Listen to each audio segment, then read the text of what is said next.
when you're 18 years old, you do not have the luxury of time experience. Space and time allow you to see seasons. Seasons allow you to realize that things end and they begin again, rebirth and renewal. No one cared, at least from my outlook again at that time and that age, no one cared that I was having to smile on red carpets while I'm cutting my arms up at home in the bathtub and wanting to kill myself, and just barely not killing myself up until a point when I did attempt. And that made me feel so much more invisible, because now I was being told, you did it. You're a success. Oh my God, you made it. And it was like, oh wow, this actually I'm never going to be okay. Like, I got the thing that was supposed to make it okay, and it's so not okay. And I'm even more invisible now, being seen by everyone. This podcast exists because I love talking to people and I love going deep. The purpose is to plant seeds of inspiration. We enter a space of vulnerability and relatability. And what you realize is that we are so much more alike than we are different. To quote Ram Dass, we're all just walking each other home. And this show is just one step. I'm Danica Patrick, and I'm pretty intense. Welcome to the Pretty Intense podcast. Today on the show is Annalynne McCord. I have been a fan of Annalynne since she was in the movie Fired Up. I mean, I love that movie. It's a cheerleading movie. You may have also seen her in 90210, and she's currently in a show called Power Book 3, Raising Kanan. She also has a new podcast called Unzipped. I mean, I really connect with her on the healing and spiritual side of things. She's been on a real journey for quite a while. I mean, really since she was, I'd say 25. So about a decade of healing these childhood traumas that she had. And so there's a lot of talk about what that process has been like for her. And then of course, where she's at now in relationship to where she was. And she has dissociative personality disorder is what it's called. And it's really a matter of sort of splitting or fractioning off parts of your personality to cope with traumas. And so she's just a total open book when it comes to the experiences, sexual trauma. I just honor people that have the strength and courage and confidence to, and also the love in their heart to want to share those parts of them to help other people. And she's just really a light. And we just really connected, and we're totally going to be BFFs. We've already begun to be BFFs, but we're definitely going to be, because we're on this hippie journey together for sure. But it was a very, very honest, vulnerable conversation about her relationship with herself and the trauma and the light that comes when you start to look at that and heal it. I had a Zen Den back in the day when I lived in North Carolina. There was this little pocket outside of the house, but still connected, and it was covered. So I had like a big custom made cushion, and I put probably 25 pillows on it. And It was just this cute little Zen Den. I had a little Buddha out front, and it was so sweet. I think Zen Dens are so important, and just like spaces that feel curated and feel special and invoke something. I wrote a book a couple of years ago, and there's a whole chapter dedicated to your woman cave. Yes, your woman cave. I love that. Yeah. But the good thing is that if you don't live with anyone, you can make the whole damn house your woman cave. That's what I'm doing. I've had quite a crazy life, a lot of trauma, and a lot of stuff that led to me getting into kind of some crazy stuff sexually. And I had a dungeon up in my house, like built a bed, like this whole crazy thing. Yeah. And I finally, it's been a room that I really don't go in. And yesterday, so I'm stoked to be talking with you. I'm on a whole high right now, because yesterday we found an artist, because I have people redoing my closets and all this stuff. And we were talking about getting this thing out of my house. I have this monstrosity custom made bed that I designed without knowing my trauma, like literally didn't have the memories and all of the stuff that I got into in my life. And I'm not here to judge, but everything that I was into sexually related back to stuff that I ultimately remembered in my trauma memories. And I talk really candidly about this because it's like, this topic needs to be spoken about, and it needs to be a conversation we can have at a dinner table and then move on and have dessert and be fine, I love that. Keep going. I think this is, for those brave and vulnerable and transparent enough and strong enough to say it, should. Yeah. It's not everyone's place. Not everyone has the ability to say it, but if you do, then the people that you help are ones that would never otherwise get it, 100%. But also, if one of us is speaking, it's all of us. I am the voice of anyone who doesn't feel like they want to speak. I'm your voice. I'm your voice, and you can feel through me that we are speaking up together because we're the same. I mean, that's how I see it anyway. But this freaking dungeon bed was just absorbing energy in my house. And you can see, like, I want a Zen Den. So I'm literally turning it into a meditation room. But my organizer was so amazing. I kept feeling like just really not cool I just wanted to get rid of it. I didn't want someone to buy it because I didn't want it to be used for this purpose anymore. And she said, there's an artist who wants to repurpose it. And Danica, I literally burst into tears. I was so overwhelmed with relief, but also it was like the universe just saying, no, we hear you. We're not going to let this be something that could possibly become more of a, harmful thing in any way, shape, or form. Yeah, a tool in that regard. And it's going to be repurposed. It's going to be used in an artistic exhibit. And I'm just like so happy. It's going to be out of my house. I already have the design for the meditation room. So it'll be this is obviously my meditation living room. There's my meditation bedroom. There'll be my meditation room, as you said, in my whole house, it'll be that. But that will be a dedicated room that the energy will go from what it has been to just being the space that I know I want to hang out in all the time. So I'm really excited to go there again and use the room for a different purpose, and having to go through that alchemical process of turning it from one thing into another. And you've talked about that for yourself. And I just think that, you said that to change the narrative around trauma, that you have to say, like, how did we get here? How did I get here? So maybe this is the perfect time to just start off by, like, how did you get here? And then we can work in through details. And you'll find that I'm very inquisitive and I ask a lot of questions, but how did you get here? Meaning, what was the impetus to this transition that you've gone through, where you were able to recognize what happened and then really just recognize what happened? What was that part? Yeah, that section. So my life is kind of lived out in segments. There was the 0 to 15 years old segment where I live with my family, parents, homeschooled, went from K through 12 in homeschool. So never actually went to a typical school. Graduated when I was 15. 2 months later, I moved, or 2 months after I turned 15, I graduated and moved out of the house, became fully independent. And then you have like my 15 to 18 year period where I'm studying acting and I'm in New York and I'm determined that I'm going to be an actress. And everybody told me it was never going to happen because, trailer park kids don't make it in Hollywood. And I was like, has anyone ever heard of Hilary Swank? I think so.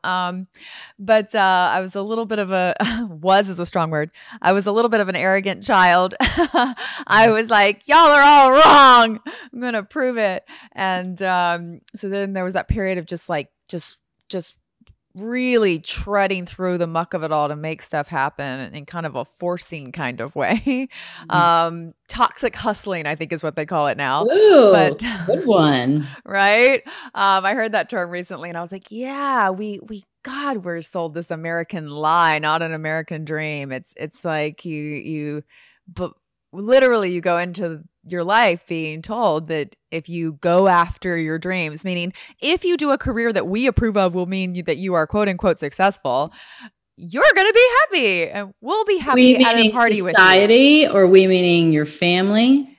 I think all of the above, right? I mean, it depends. This is definitely society and culture. A lot of people's families, there are the few who are like, be whatever you want, free little bird.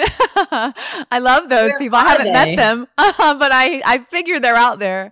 But we as society, we as a culture, we as parents, teachers, community, peer, all of the above, literally drink the Kool-Aid and then pour that Kool-Aid into a little tiny sippy cup for a child to drink. And from the time where, we can start to talk, we're being asked, what do we want to do when we grow up? And then we're asked, what do we do when we're at an event? And it's just, so right. I wanted to make sure that what I did was something that I was proud of and that I thought would make me important and make me, more importantly, be seen, because I felt invisible. I felt unseen and invisible in the world, because when you're a traumatized kid, you feel like nobody sees you. You feel like you don't exist. And your parents were really young and they had 3 kids really fast, right? So, there wasn't, I'm sure that, as we know, well known, and I'm sure we're going to talk about this a million different times, but the trauma gets passed on from generation to generation. So something happened, I'm sure, in your parents'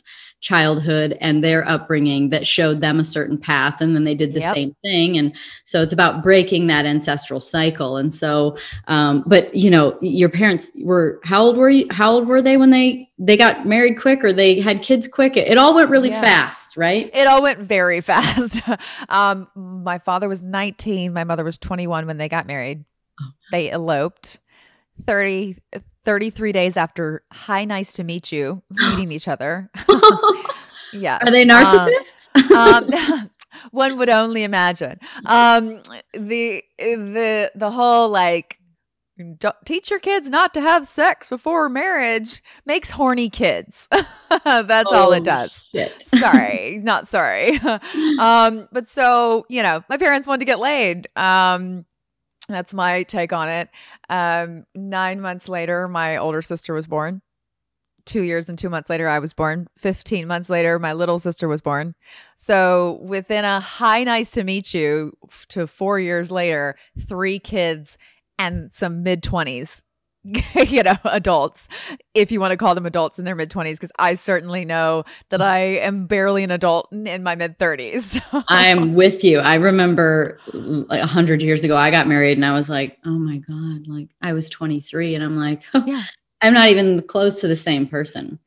I mean, the 20s are, right, the first 18 years of your life, you're expanding into an adult. You're literally, your bones are growing, your heights, everything's growing.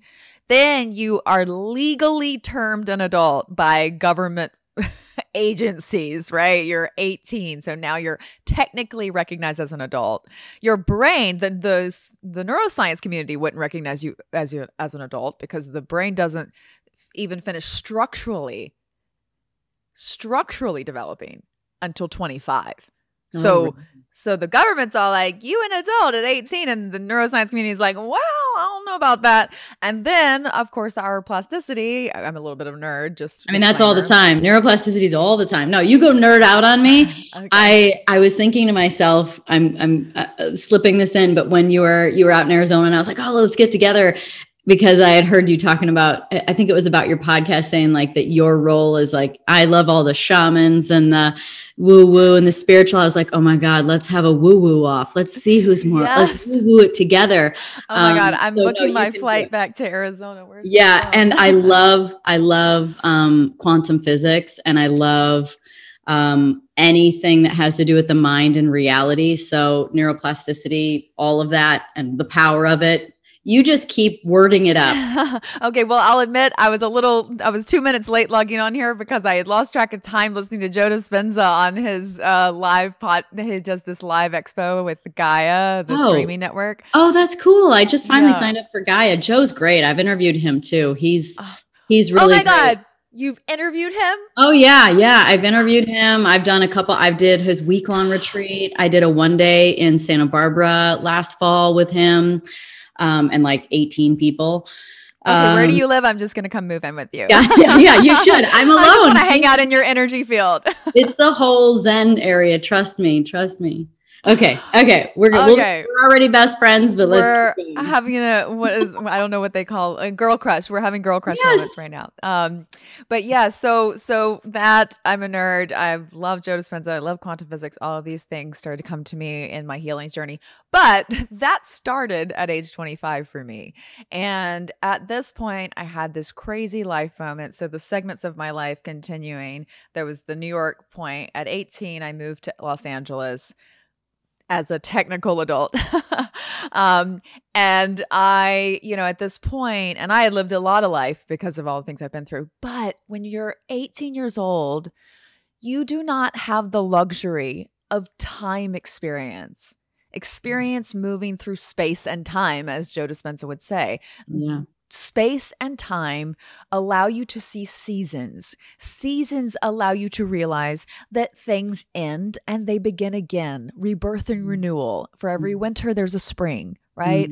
And this aspect of ourselves that we get to experience when we have life experience is the cyclic aspect of life. And unfortunately, trauma kids, we don't get a childhood, so we are made to either act like adults, we feel like we have to be adults, we're panicked, so we're acting like adults out of just sheer reaction to our circumstances, survival mechanisms kicking in.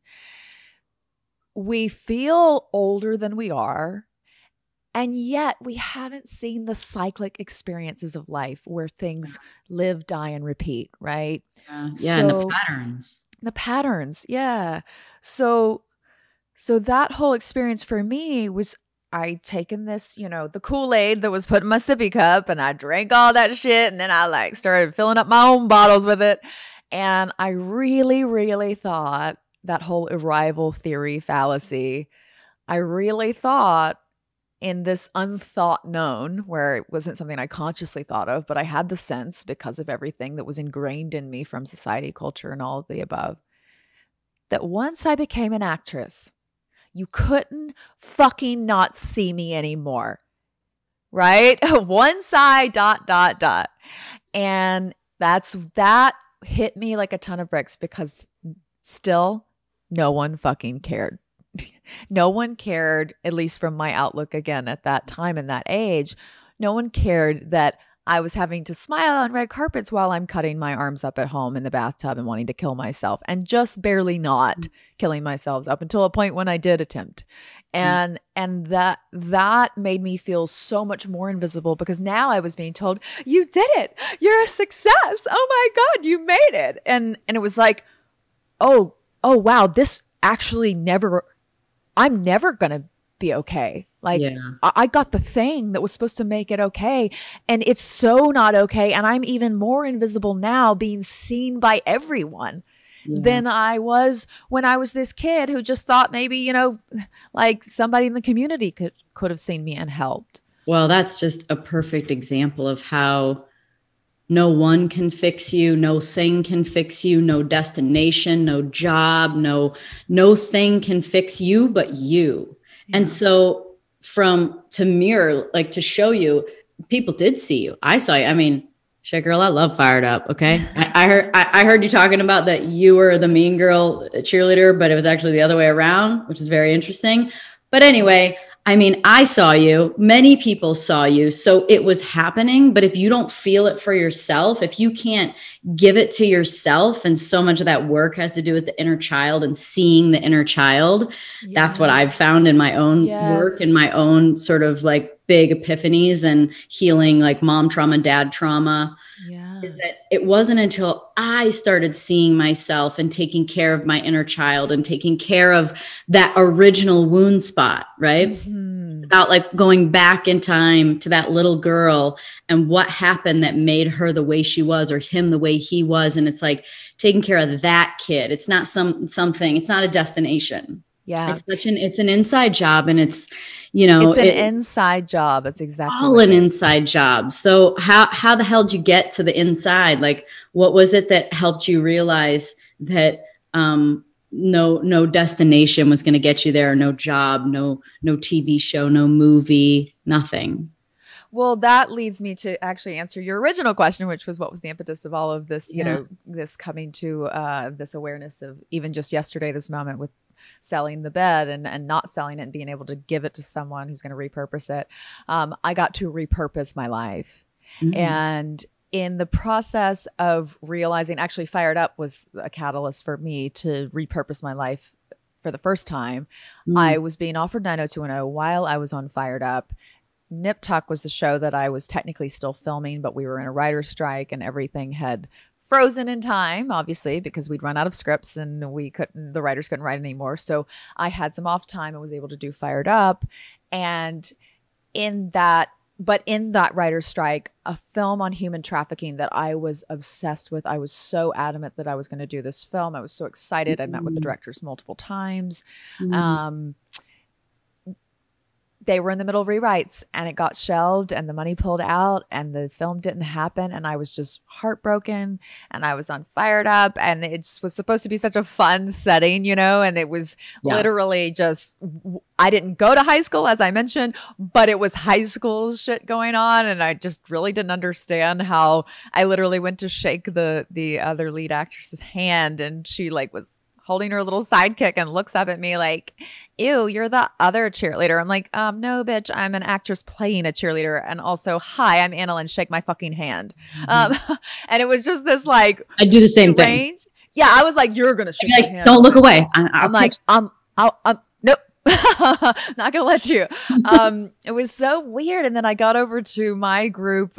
We were training for a couple of weeks. We had cheer practice for 2 weeks before we started filming. You know, I did all. For anyone that doesn't know, Fired Up is a cheerleading movie. It's the best. It's hilarious. It's so funny. It's seriously one of my top 5 favorite movies. Oh my God, I'm so glad you feel that way. It did turn out so funny. The guys on there, oh my God, Eric and Nick, they're so hysterical. The dialogue is so good. It's really it's like the best funny dialogue movie. And this was like Will Gluck, so the writer-director. It was like his first thing, like big deal thing, and he was awesome. But he went on to do Special Ed and all those other things. But this one he's got that dry wit, and but yeah, the experience was just like really, really vapid, very and what do you expect, right? You put a bunch of 20-somethings together in a makeup hair trailer and they are, they're on a big Sony film and it's the start of their life. And again, as the neuroscience community would say, they haven't fully developed their brains yet. We can't be upset with them. And I've actually had conversations with some of the actors since who like, I'm really sorry that was kind of weird back then. I'm like, no worries. We were literally kids. But because of the experience in the moment, losing that film or it not happening, the one about human trafficking and this movie that I just was like surrounded by all this like, egotistical, vapid energy. I just was like, what if I decided to do with my life? Talk about your inner child. I reached out to my 9-year-old inner child and was like, you were really off the mark, lady. Like, why did you want to be an actress? This was a stupid idea. And she's like, you should have been an archaeologist like you thought. Yes, I wanted to be an archaeologist before that. You should have been an archaeologist, damn it. My 9-year-old self was like, you'll catch up. Oh, stupid girl. My 9-year-old self was way wiser than me. But so our inner child's always super wise, very simple, very clear, but usually very wise. Extremely wise. I defer to her at all times, at all costs. Like it's just like, where are you? Please help. But so does your inner child have a name? Have you given your inner child a name? Little Anna. I call her little Anna because I'm Annalynne and so she's little Anna.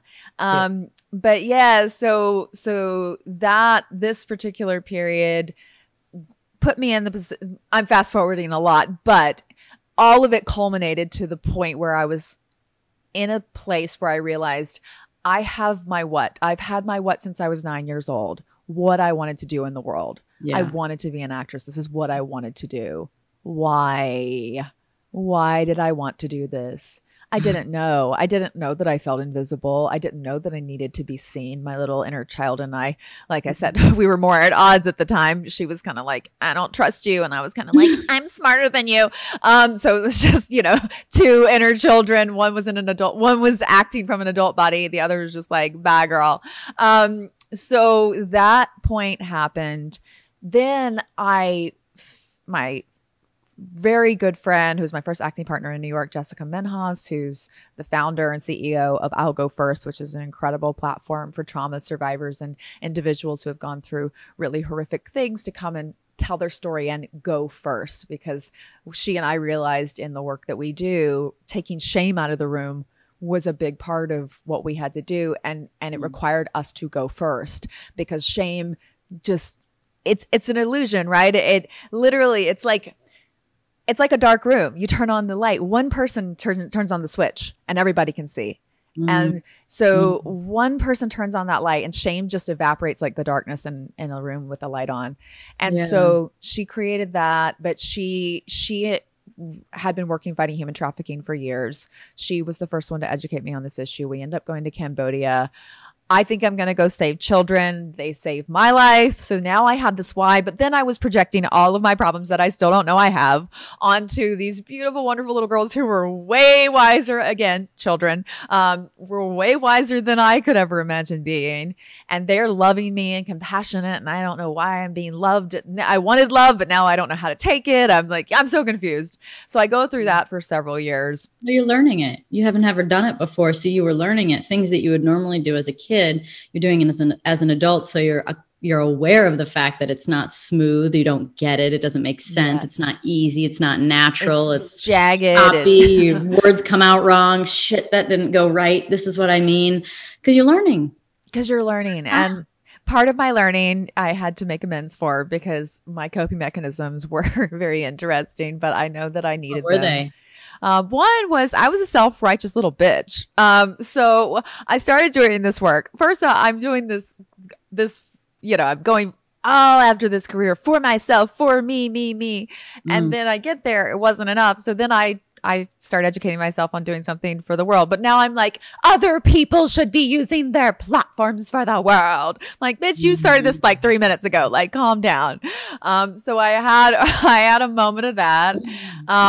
And it was born out of me feeling like a fraud, dealing with imposter syndrome, trying to cope with that, but being an incredibly defensive little human.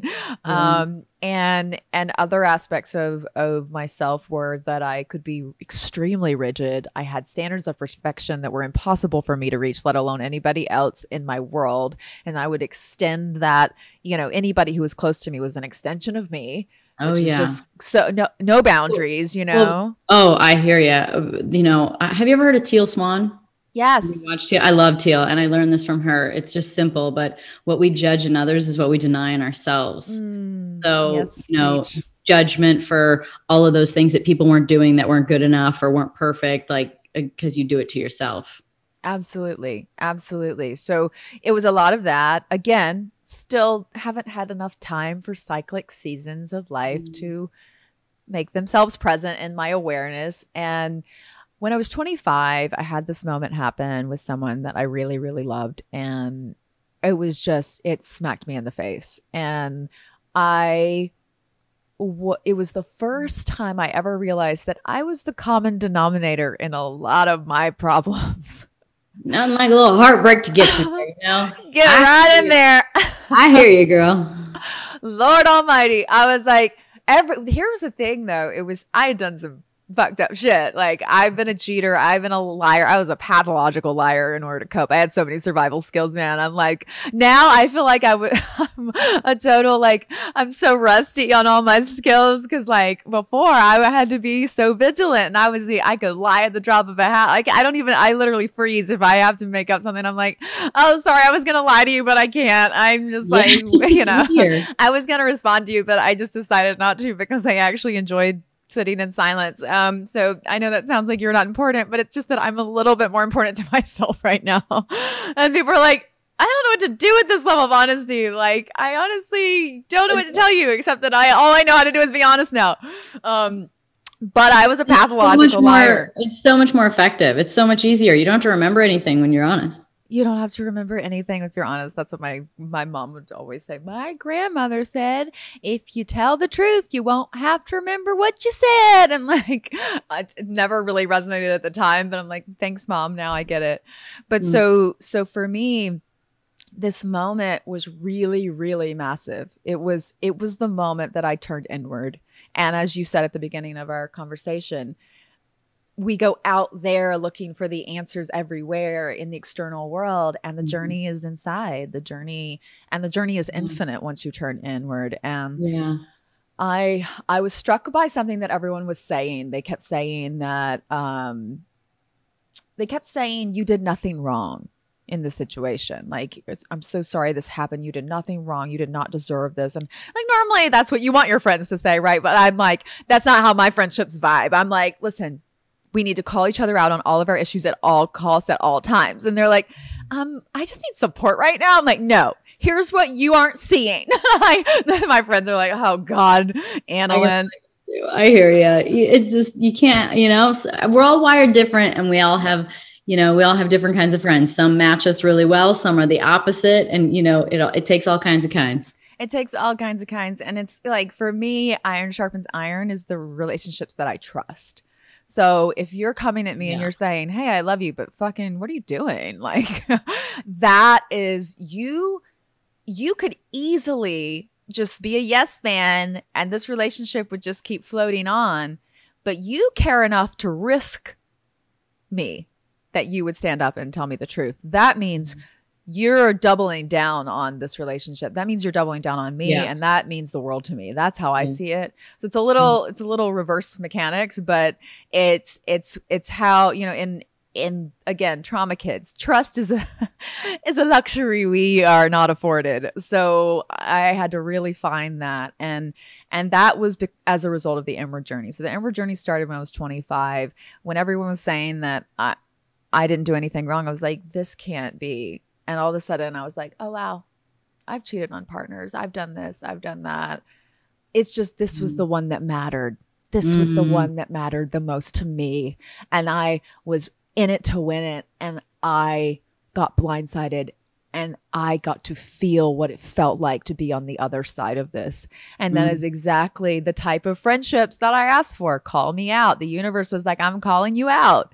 And I got called out, and it was painful. It was excruciating. I didn't have all these experiences to be able to know that cycles, return. And so the journey inward, I just consumed books like Four Agreements, Power of Now, everything written by Eckhart Tolle, everything written by Don Miguel Ruiz, everything written by Joe Dispenza. Oh, yeah. Like, I just went... looking at my bookshelf over there going, oh yeah. I'm just like, I'm sure I would start listening to all the titles. But just consuming this information. And then I was in a regurgitation of the information phase, which was, super annoying for people. It's like, little Miss Insufferable Know-It-All is here to let everyone know the esoteric wisdom that we're all lacking. Still a little on the self-righteous path then. Absolutely on the self-righteous path. Holier than thou as fuck. But my friends are very long-suffering.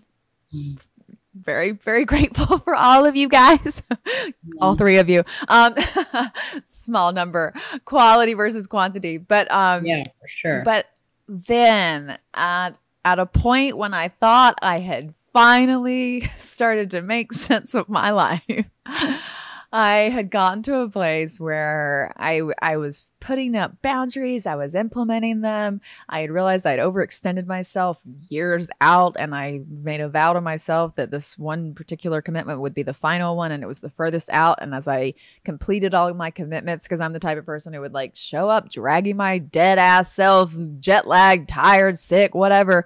I made a commitment, so I'm going to stick with it. And it was like, everyone was like, it's so wonderful how you stick to your commitments. I'm like, isn't it?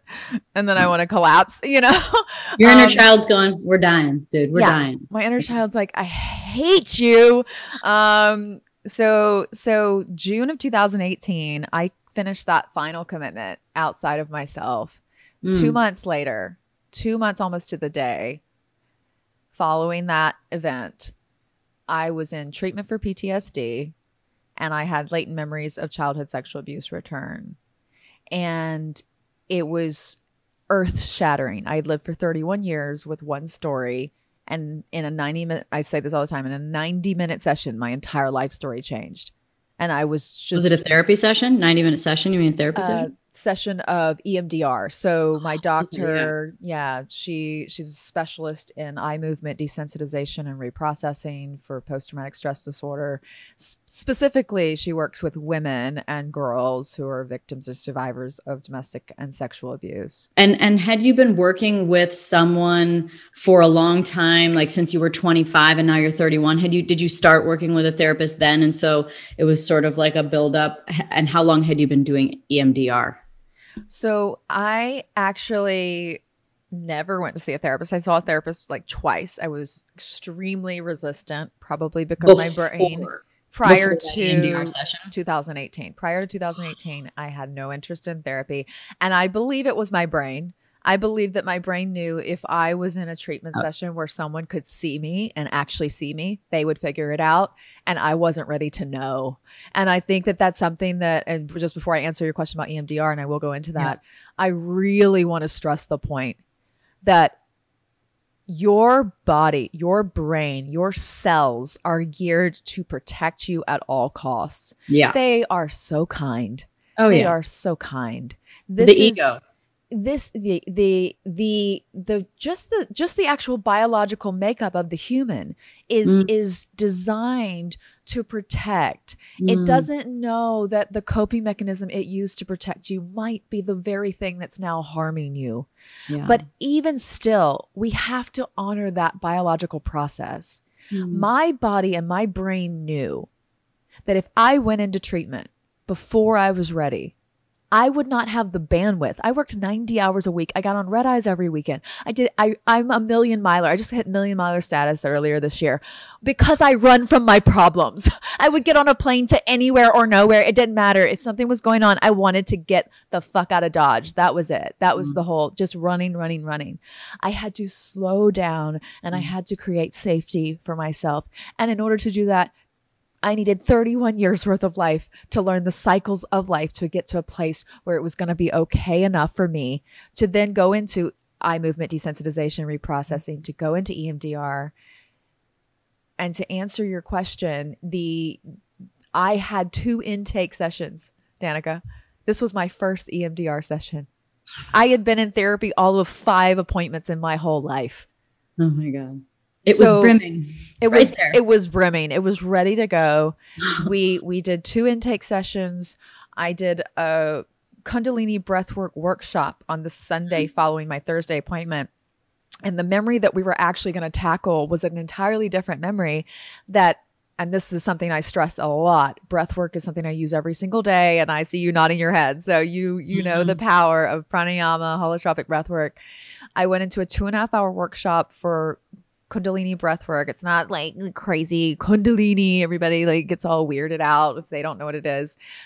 It was just powerful movement of energy with the breath, and processed this memory. And I got into my next session, which was going to be the first treatment session where we use these little buzzers and they alternate hand to hand. So it's bilateral temporal lobe activation, allowing the CEO brain to have control of the mind and to really revisit things that weren't safe. These explicit memories.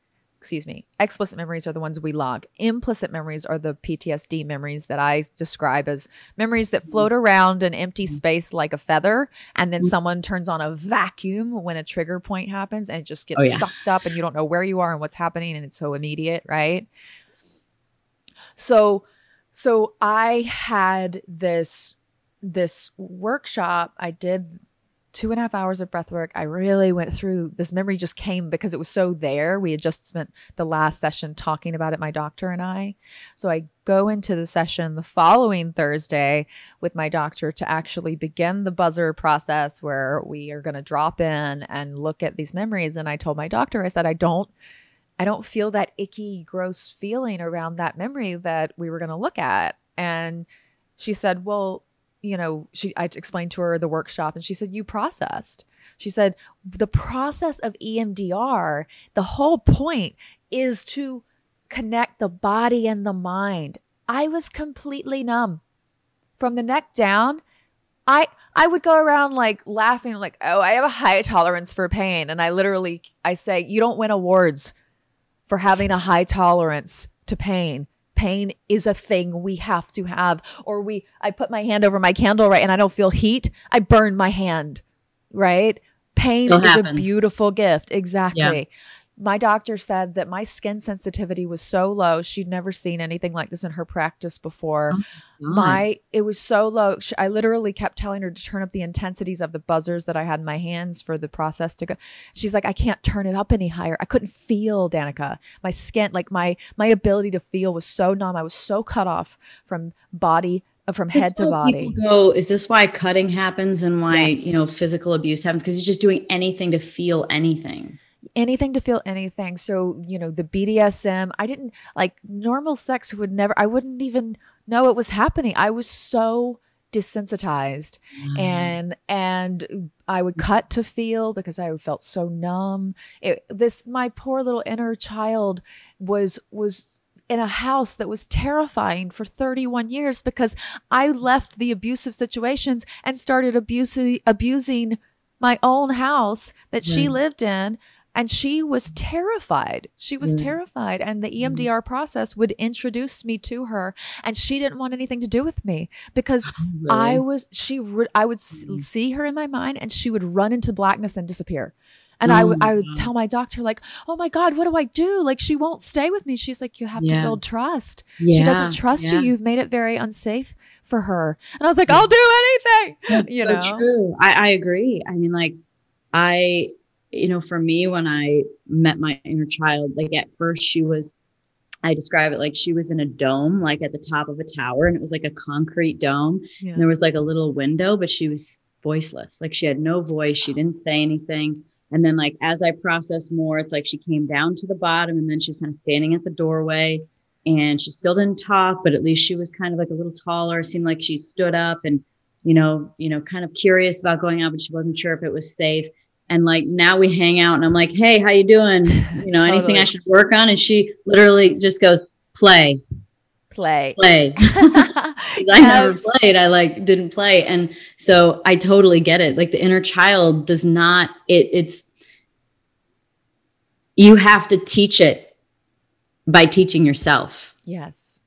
Yes, you do. And one of the hallmarks of breath work, deep mindfulness meditation, and EMDR, which I'm so grateful to have been able to use all of those modalities. But if you can't, for whatever reason, find an EMDR specialist or you can't afford it or insurance doesn't cover it, breath work is free. And my doctor said you didn't need the EMDR for that memory because the breath work was enough. It was sufficient. That's my doctor saying that. We moved on to the next memory because she determined that I had already done what we were going to do in the room. So that's the power of breath work. And we do put a lot of faith in our doctors, but every once in a while we get an amazing doctor like my doctor, Dr. Charlene Ren, and she by all means necessary healing. She doesn't care. She doesn't have an ego about it. She just wanted me to heal. And she knew that this was going to be something that I should do alongside of EMDR. And I continued, and to this day, I still do breath work. I don't do EMDR anymore, but I still do breath work. Have you ever tried any other modalities that include, like, as an example, I have a body worker, here that I use. She's amazing and super spiritual, super, super into it. Like she's lived in Peru and done deities and she's like very all there. And we're definitely going to hang out. I just want you to know, I am like, it's official. I can't wait. I actually really believe that will happen, sooner than later. But, and so I remember I had seen her for a couple of years and she does amazing body work. She actually uses her feet to walk on you and to massage. So she does massage, but it's body work and there's, emotional and, energetic things happening. And it was last year and it was kind of just before sort of just at the sort of beginning of my big trauma that happened last year. And, she's like, I can kind of feel you're in a different place. And she's like, if anything comes through, she's like, just keep going. I keep going, just kind of keep going, breathe through it. Whatever comes through, just allow it. And so as she's doing some work and she's on my back and she's on this spot and she's like, eventually it's like the spot that won't go away. And she goes, if this spot had a sound, what would it be? And so like the first one, I gave it like a little, like, it's so weird, right? I mean, all of it can be weird and uncomfortable. Up until this week, I would say, yes, that's weird. But I've literally been a part of a virtual sound healing summit. And I'm learning so much about the power of sound and us using our voice to make those sounds for release. So I'm right here with you. Yeah. So she said, give it a sound. And I was kind of like, like gave it a sound. It wasn't a real one. And then a couple, like 10 seconds went by and all of a sudden, like I made this sound that all of a sudden just came out and it was like much louder and bigger. And then I just started bawling. Wow. And so you're so right that like the sound and the audible, like the somatic element of things, whether it's breathing or some sort of verbal, I mean, have you ever heard of Taryn Toomey? She has the thing called workout called The Class. No. She has an app and she also has a studio in New York, but part of it includes a lot of verbal. Like, so it's like you'll play a song and then in the song, you do the same movement over and over again. And in it, there's encouragement to make noise. So you're like, you like really get it out. And what's crazy is that by the end of, even in the middle, but definitely by the end of it, when it goes into like the heart opening, which is this, just literally you move your arms back and forth, all of a sudden and verbal prompts help, like questions and things like that. But I mean, like most of the time that I do it, it's like there are tears for something, you're processing something. So that's so cool that, you've found techniques and honestly, so young.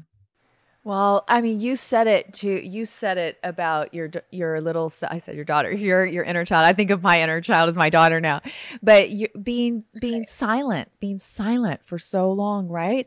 Mm-hmm. Of course we need sound. Of course we need to find when they do those energy readings, like the auric field and your energy centers, my throat center, my throat chakra was black. Oh, wow. Yeah. Oh, wow. It's a great response. I was more like, oh, wow. What the hell? I was like, I've been doing this work for a year. I'm like, wait, I've been working on myself for a long time. What do you mean my throat's still, what? I literally was blown away by how many parts of my life I started to realize, because when that stuff like that happens, I ask myself, where am I being silenced? Where am I not speaking my truth? What I realized was I wasn't being silenced anymore. I was speaking my truth very loudly. I did not know I was allowed to speak my needs. Oh, wow. Speaking my needs was a thing that I did not do, especially with men. I did not voice my needs. And because of that, my throat was so blocked, and sound has been so profoundly healing. And to your point, we're right on this parallel wavelength, but I was in this wild, amazing breathwork that was facilitated by Ikar Wood, who is a part owner of Modern Nirvana, which actually they're having an amazing thing in Austin, Texas this weekend, a convention with Deepak Chopra and all those guys. It's all of these modalities, but he's a breathwork facilitator. He did a 2.5 hour session with me. And I swear to God, I saw the black bubble thing in my throat come out of me. I felt he even got a trash can. I was like, I'm so sorry. Like I was like retching. It was so intense. Sorry guys, if you're like really being grossed out listening to this, but it was so powerful and so beautiful, because here's what's so crazy. He turned on a song and I knew the song after like 2 hours of the session, and that had happened and I was coming down from it and I started singing. I could sing. Like I don't sing. I sing in the shower. I sing in my car, my convertible top down with the wind blowing. He was like, "You're such a beautiful singer. Do you do that with your work and everything?" And I was like, No, Ikar, I don't sing. I don't know what that was. That was crazy. But something released in my throat, and now when I do sound modalities and stuff, I can move all the way up and down the scales. And I would always get these like little blocks. So all of it, everything, The Body Keeps the Score is actually a book by Bessel van der Kolk. I bought that book just a few weeks ago to oh my God. I haven't read it yet, but I got it. Amazing, amazing, amazing book. Life-changing for me and for anyone who might have felt like it was your fault that you froze during a sexual assault or any kind of abuses. I remember when I was sexually assaulted when I was a teenager out here in LA, my whole body just froze and my system shut down. And I was reading The Body Keeps the Score. I'll never forget. I burst into tears because it started talking about how the system does a system override and sends you into freeze. We always hear about fight or flight. We don't hear about freeze and faint. Freeze and faint. Freeze. Oh, fawn or faint? Yeah, you can lose consciousness, right? So you can you can technically faint, but it's a psycho, not a psychosomatic, but it's a psychologically induced fainting. But so my body learned to freeze. Breathwork was really hard for me because I never breathed. I didn't, my lungs were actually incapable of full capacity because my ribs were concave due to years of holding my breath during my trauma.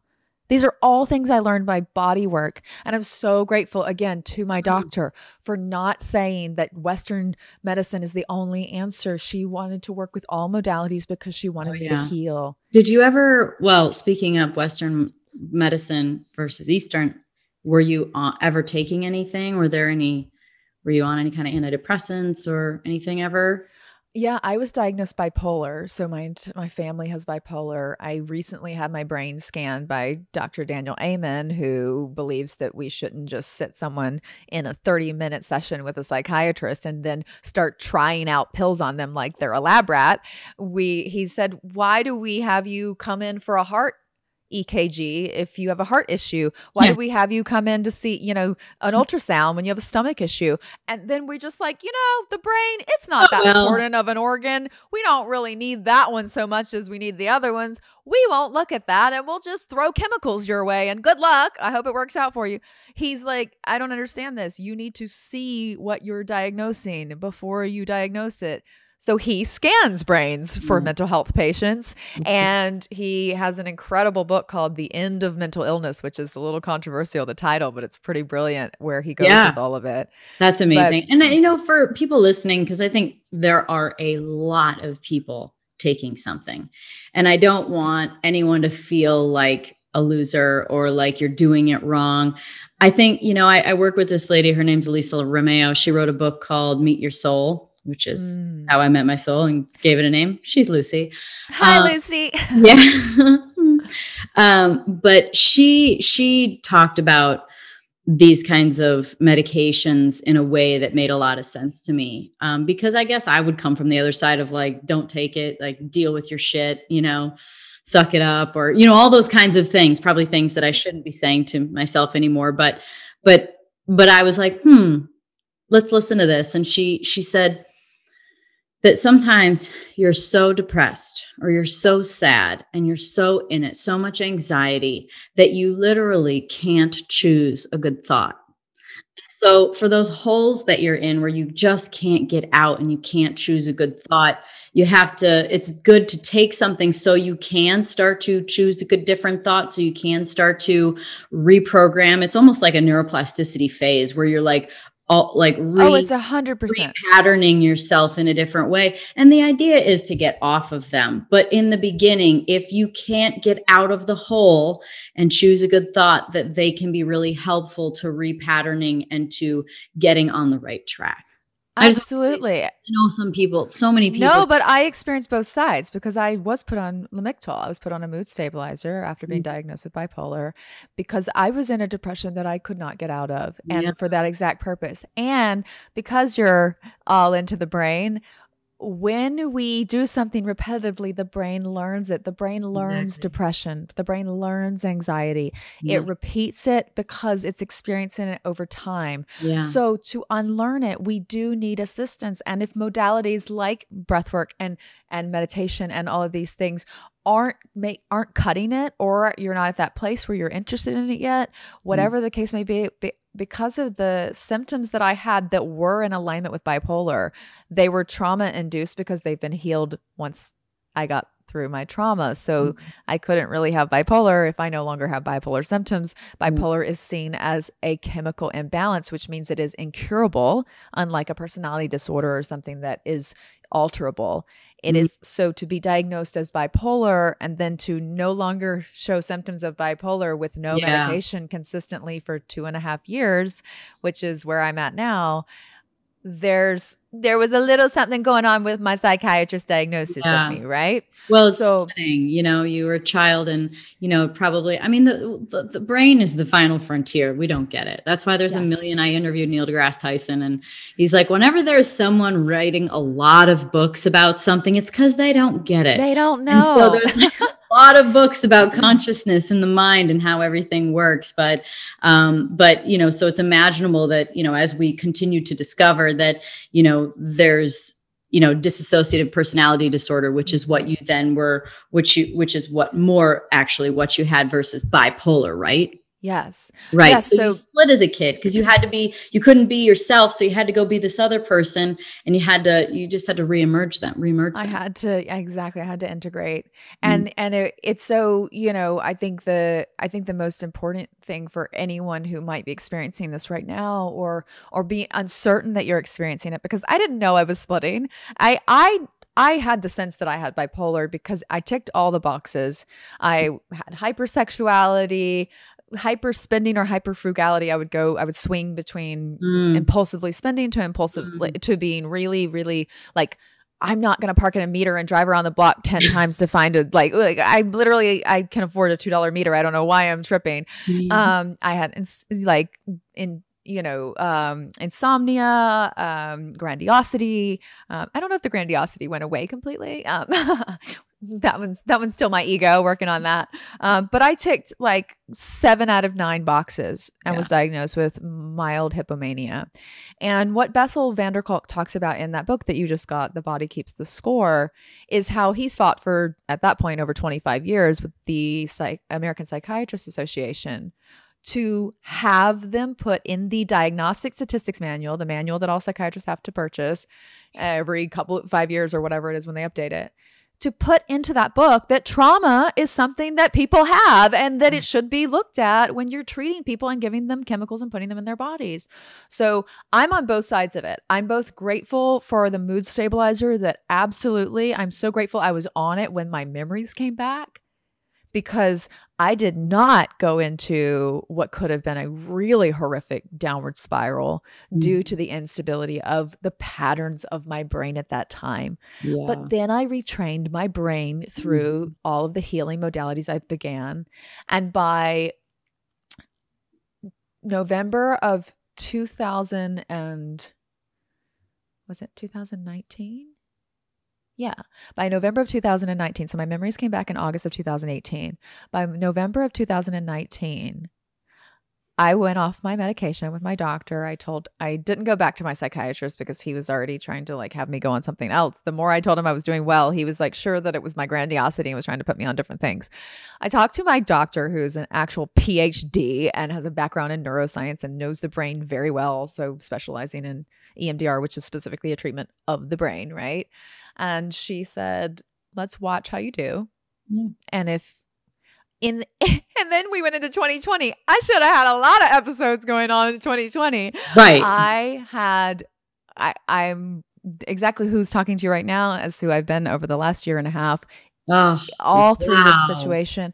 And that was coming off of the medication, finding modalities that help me that are free and coinciding them with treatment that thankfully I was able to, have insurance pay for. But now, my maintenance is every day I do that work. And I there's a little thing that and I know we've talked, I just realized the time. I'm like, God, I could talk to you forever. My inner child, when I met her and she was running from me and all the things, and I had to learn to trust her. One of the things that began to build the trust was I went back into all the memories that I had, the memories that weren't fragmented, the ones that I actually had that were not so wonderful. And I had plenty of not so wonderful memories on that I did remember prior to August 2018. I went back into those memories in my mind. So I closed my eyes and I imagined myself. And then I was like, you know what? I'm going to have a few more Annalynes. I decided to bring an army of Anilines, 32 Annalynes geared up. And we stormed into those memories, and I got my little self out of those memories. I picked her up, told anyone who was hurting her, you want to fucking come at us? Because we'll rip your face off. And I came out with this mama bear protective love energy. And that was how it began. And I started to gain her trust. And then I would do magic tricks because kids love magic. I was like, I don't give a shit. I will do anything to get my child to trust me. I was intent on my inner child trusting me and not running from me anymore in my mind. And I didn't care how I got there. So I created this army inside my mind, and I would go in and I would imagine the bad memory. I would walk up the street. I would literally like see myself in my army of Annalynne strutting down the street, turn down the driveway, fling open the door. I'm like, hey, motherfuckers, we're about to throw down right now. And I would and it was amazing because my mind would play with me. And I had one moment where my little self, I had gotten good at this. So now I was like, oh, now I know what to do. Just come in, like, beat some face, get my little self out, and we're good, And then I had one memory where I couldn't get little me out. And that's when I realized that my mind was actually playing back with me, but I was not in control of it. And this was both enlightening and terrifying. So what I did was exactly what I'd done with all these other memories. And I always was able to pick her up and we leave the memory. And then in my mind, I felt like that I had taken that moment and healed it because I got her out and I made her safe. I became the woman that my little me needed. And I showed up for her. And in time and space in my brain, I was able to make those moments happen and heal those spots. Well, then I had this memory and I go to pick up my little self just like normal. And I'm like, okay, out of here. Let's fly, girl. And she drops like lead to the ground. And I see the person who's coming to sexually abuse her. And it's not the one who was normally perpetrating onto her. It was someone else. And I'm seeing him getting closer. And I'm like, no, like I'm going to kick this guy's ass. Like, no, we got to get out of here. Like I started getting frantic in my own mind at a situation that was just in my own mind. But it felt so real. And I didn't know why I couldn't get her out. And all of a sudden I said, I need to trust my mind. Our bodies want to heal themselves, right? I always use the example of you get a cut on your arm. You don't have to be like coagulate blood, scab over, new skin grow, the body's like, lady, I got this. The mind is the same way. Just create a safe, clean environment, a safe, clean space for the wound to heal. Same in the mind. Yeah. When I opened up and said, please help me get her out of here, I was able to find a way to utilize the people in my spouse. I started bringing in other people, other sources. I brought in a child version of one of the perpetrators who I loved, who was someone in the community. And before he was abused, my mind went back and got him at 8 years old. I don't know. I wouldn't know to think to do this. My mind did this by itself. And it was literally like I was watching a movie now in my own mind, and it's like shit's going down. And I'm like, I'm not in control. But this little boy version of this person who grows up to be someone that I loved, who then when I'm 31, remembered that he harmed me. I'm so like, he opens the door to this shed that was in the part of the memory was where I was being held. And he runs in and he dives onto the ground and picks up my little self. My cat's making a little appearance. He opens the door to this shed. He dives in and runs. He starts crying, dives to the ground and picks up little me. We're about the same age, about the same size at that point. He's like, somebody help her. Somebody please help her. She needs help. She's hurting. I literally came out of the EMDR session with my doctor and I started bawling my eyes out. And I was like, I started learning compassion. I started learning all of these tools, all of these techniques. We talked about alchemy at the beginning of the conversation. This was how I learned to alchemize my trauma because that was the same boy who would grow up and harm me later. But in this memory, he was he was good. He was so good, and he was helping me, and I got me out. Such a truth indicator, right? Like I got goosebumps when you were saying that, because I could feel like it's an indicator for me of when truth is being spoken or when truth is happening. And that's the truth. And isn't that the truth generally? I believe that to be the truth about everybody, really, is that it's something that happened. It's, this sort of trigger projection game that we play in friendships, partnerships, especially family dynamics. It's coming from, it's like the trigger is the teacher and the projection is the indicator. Like why am I projecting? What is this telling me about myself? Yep. Triggers going, okay, this is the teacher. If I'm being triggered, what is this saying about myself? It's always about, it's never just about you. People take things so personally. And I was definitely one of them. Same. Definitely. And it's not usually about you. Someone's treatment of you says a lot more about how they feel about themselves than it does about you. Well, and they're often not doing it against you. They're doing it for them. And that's the thing that we don't, and we want to be seen for how we're not trying to do something against someone else. We're doing it for ourselves. But we oftentimes have difficulty. Don Miguel Ruiz, I go back to the first book I ever read, 4 Agreements. Yeah. Don't make assumptions. Don't take things personally. Be impeccable with your word. Always do your best, because on a Tuesday, your best might be amazing. And by Thursday, you might be shit out of luck. So whatever your best is, be kind to yourself. I learned kindness to my inner child. I learned compassion. I learned kindness and compassion. And if we looked around at 7.8 billion people in the world, and instead we saw 7.8 billion inner children in the world, we would be a lot kinder. It would be a lot kinder. It would be a completely different world. But the biggest thing, there's one last thing I'll say about the inner child thing that has been really impactful in the experience. I've been leading inner child workshops. So one of the reasons I was in Arizona was the wellness center, Savannah, that I was visiting in Carefree, Arizona. The owners, it's so close to you.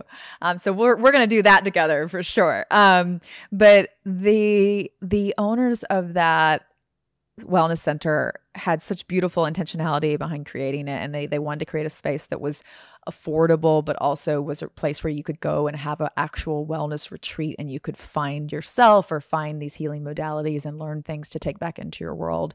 And we were talking, and they've asked me to put together curriculum. So I might be collaborating with them and doing potentially like a 4 times a year kind of situation, 3-day weekend workshop. But one of the workshops we were talking about was one that I do as much as I can with the groups that I work in. And it's kind of the 3 days we normally do at least the inner child workshop, but the 3 days is past, present, future. So past is reintroducing yourself or introducing yourself for the first time as an adult to your inner child, and integrating and reconnecting those dots and beginning that process. 2 is present. So dancing with your shadow. We learn to not be angry and upset and hiding those rejected parts of ourselves, but, oh, hey, I see why you're a little twat sometimes. Let's dance. Let's have a little dance with that twat self. And how can I take it from here in an alchemical way? How can I transmute this energy that you want to give that's really powerful and probably protective and important, but maybe I can execute in a different way? So we learn to dance with our shadow in the present moment. And then future self, we go into the future in our minds, and we design that self that we take from that very first day of the dreams of the inner child. Why did I dream to be an actress and an archaeologist and a math tutor, which was also one of my dreams? I now am literally work in all those worlds. All of the ancient modalities of ancient Egypt are a big part of my world, which uses the language of math. And I'm an actress, and literally the things that my little self was interested in have become things that are an intrinsic part of my healing life journey right now, and will continue to be. So we take those important wisdom moments from our child self and apply them to where we are or might not be in our lives. And can we revisit that in looking at the future self? And so it's the whole idea is we make such an emphasis on getting a relationship, a partner, friends, whatever. And we don't build a relationship with the person we spend the most time with. We don't build a relationship with ourselves. We don't wake up in the morning. If you had a 6-year-old little girl hanging out in your house, you would probably say good morning to her. You'd probably ask her how she slept and get her some oatmeal or cereal or something, right? We don't check in with our inner child. I'm the same as you. You said earlier, like I'm like, hey boo, what's up? And I know if she has cotton candy, we're good. Like she's cotton candy for some reason. It's not a healthy diet, but it's what she loves. So, and I know that she's happy if she has cotton candy when I see her. If she doesn't have cotton candy, Mama Bear's got to throw down. So it's like, I'm glad little Anna's got cotton candy. So those have been, and the first thing we do with the inner child workshops is I ask everyone to close their eyes and to get a beautiful image of that little self. Just really see that little self in the mind's eye and bring that child in. And maybe you pick him or her up and you put that child in your lap and you put your hands on their face and you look in their eyes and you say, I am so sorry for all of your pain. I'm so sorry for all of the times you felt unseen and unheard. I'm so sorry. You're doing what I did so many times?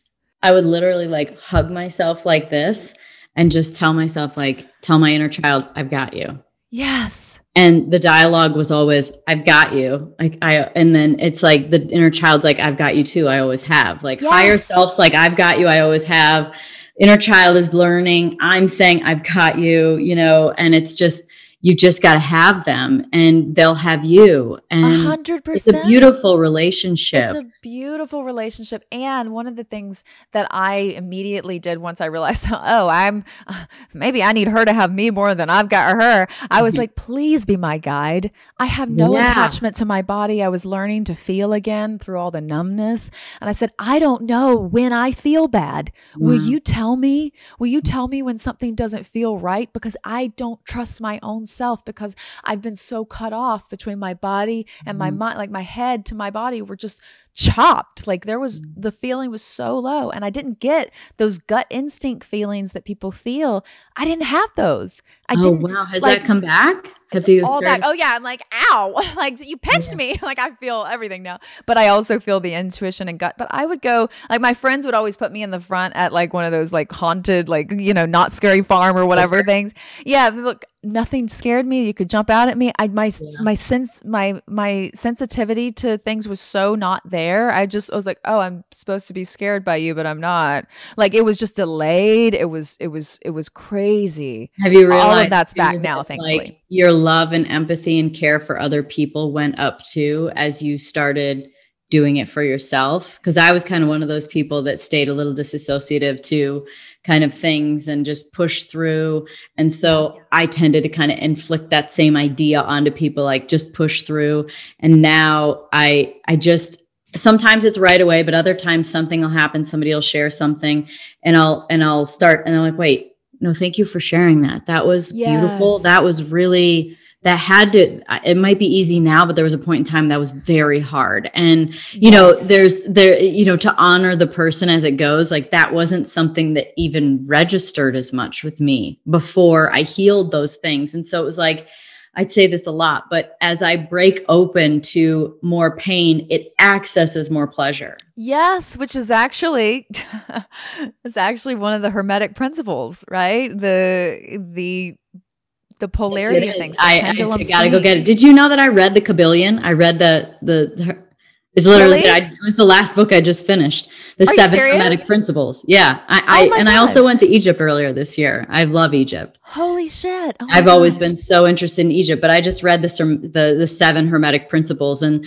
that was one of the last few about that. It does actually take the pain to access the pleasure. For some reason, that's the way it works. Yes. And then the master initiates learn to balance that pendulum swing. So that once you felt that pain and then you begin to alter the vibration, you're able to transmute. And that is what I loved about the Kabbalion, because I was listening to it yesterday. I've literally listened to it like 5 times on Audible because I get something new every single time. It's dense. There's a lot of information and it's a lot. Like that was a lot. I fell asleep many times reading it just because it's like so much to take in. It's a lot to take in. But yeah, that for me was realizing that that the pendulum had swung and would swing backwards. And yes, to answer your question, I absolutely noticed my empathy and understanding for other people. For me, it changed. I had a sense of it because I know boundaries. I was like, I could feel everybody's feelings, but then I would be a little stilted with certain things that, like you said, I could just push through because I was dissociative or I was numb, and I didn't understand why people couldn't just get it together, handle it, you know? Yeah. And now, as you said too, I honor that in myself so I can honor that in someone else. But also just like, we don't hear you did a good job. You did so good. We always hear when we get it wrong. I mean, that's the biggest thing for my inner child, was just going in like, you did so good. Yeah. You did so good. You learned to be a bully. You learned to be abusive to partners, those things, but you did so good because those were the tools you had. Yeah. And I have new tools now that we can introduce, and we don't have to do those things anymore, and we can make amends, but you did everything right with what you had. That was all you had to do it with, and you did so good. And I bring that into myself a lot, and I've been able to extend that now out from me to other people. And a lot of people respond that, wow, I don't remember the last time I heard that I did good. And it's crazy how simple it is. It's crazy how simple it is. Just something like that brings us all the way back. Again, our inner children leading the way with their wisdom. Simplicity and wisdom. Play, eat cotton candy, simple and fun. We should listen. Yeah. Well, what a brave journey. Thank you. I mean, again, it's like there's going to be people that hear this that are going to go, oh, you know, they're going to hear maybe some things for the first time that they've never heard before.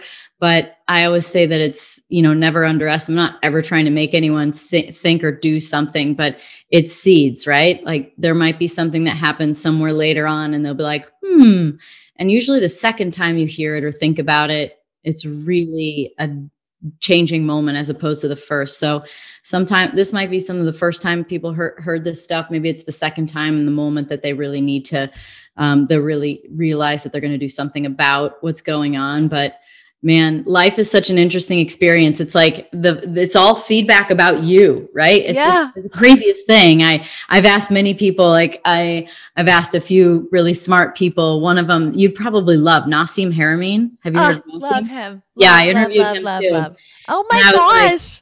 I was like, I can't wait to go through your archives. I'm actually new to podcast. I always listen to books. So I was like, I'm learning all the new podcasts, and yours is definitely, I'm going to go back all the way to the beginning because I am so, just the way that you bring so much of your truth and your narrative into the dialogue and really deepen the points. I really appreciate as an interviewee, but I'm sure as a listener, that's amazing. So I'm excited to just veg out on you. Forgive me if I start fangirling next time I see you. It'll be the same. It'll be the same. I just need you to do one thing though. When I see you, it's like Panthers out. Okay. I was going to do it right now, but I'm like, you know what? I'm going to wait. I'm going to do that for you in person. We're going to have a whole moment. I love it. I love it. Well, thank you. And you know, I'm going to say that I'm sure that your inner child is so glad that you see her now, and that life kept showing you scenarios, obviously, that was about being seen, and what you wanted to get from someone else was exactly what you were supposed to give to yourself. And you gave that to yourself, and your life is completely different. And I know that people that get on the healing journey, it's not fucking pretty. It's really actually quite emotionally ugly at times. Yeah.